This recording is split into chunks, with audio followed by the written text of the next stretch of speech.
So this is Aunty Esther on Twitter X. Aunty Esther would still be alive if she was a Muslim.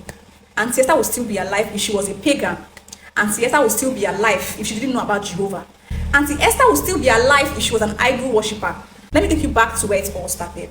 Now, this is Aunty Esther, very famous on Twitter X. If you're on Twitter X, you should know Aunty Esther. Aunty Esther got famous on Twitter X because she sells pepper, onions, everything people use in the kitchen, she sells them. What made Aunty Esther unique was the fact that if you're at work, you can call Aunty Esther from Twitter. She'll go to the market for you, buy your food stuff, rice, beans, tomato, everything, and bring it to you after close of work. Like, she sorts for all those things at a cheaper price. Now, Aunty Esther got famous because for everything that happens on Twitter, you'll see Aunty Esther in the comment section. Auntie and uncle, please repost my pinned tweets. And if you go to her pinned tweet, you'll see her carrying pepper and crayfish on her head. From being a personal shopper, she moved from 7 followers to 70,000 followers on Twitter. January 2025, people noticed that Aunty Esther was no longer active as she used to be active. And somebody raised a concern. Nobody has heard from Aunty Esther. What's going on with Aunty Esther? A Twitter user decided to go to Aunty Esther's house to check on Aunty Esther. And guess what? They found that Aunty Esther was down with cancer. At this point, it was still a mild process. She was just battling with cancer. And she said that she's going to drink agbo and she'll be fine with her agbo. People were watching, people were waiting for Aunty Esther to recover and come back to Twitter as active as she should be. But nothing happened. October 2025 came and the same person went back to check up on her and discovered that the condition was very, very critical. At this point, if nothing is done, Aunty Esther might lose her life.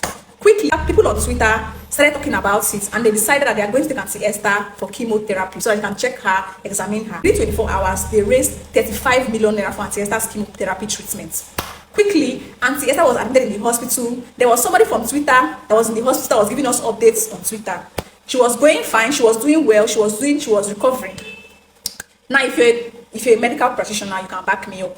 To proceed with the chemotherapy treatment, you will need blood transfusion, right? Aunty Esther was not giving us any updates on her treatment because it was very slow. The reason was because she needed 4 pints of blood to begin her chemotherapy treatment. As a Jehovah Witness, her religion does not permit blood transfusion. She's a Jehovah Witness, a core Jehovah Witness.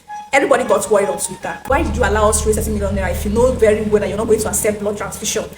Nigerians were not happy on Twitter. Who were talking about it? While that was going on, Aunty Esther was ordering pepper soup, orishirishi, egusi, everything. She was eating, she was downloading because she wanted to speed up the process. She didn't want to take blood transfusion, but she wanted to go through the other route, taking vegetables to boost her blood.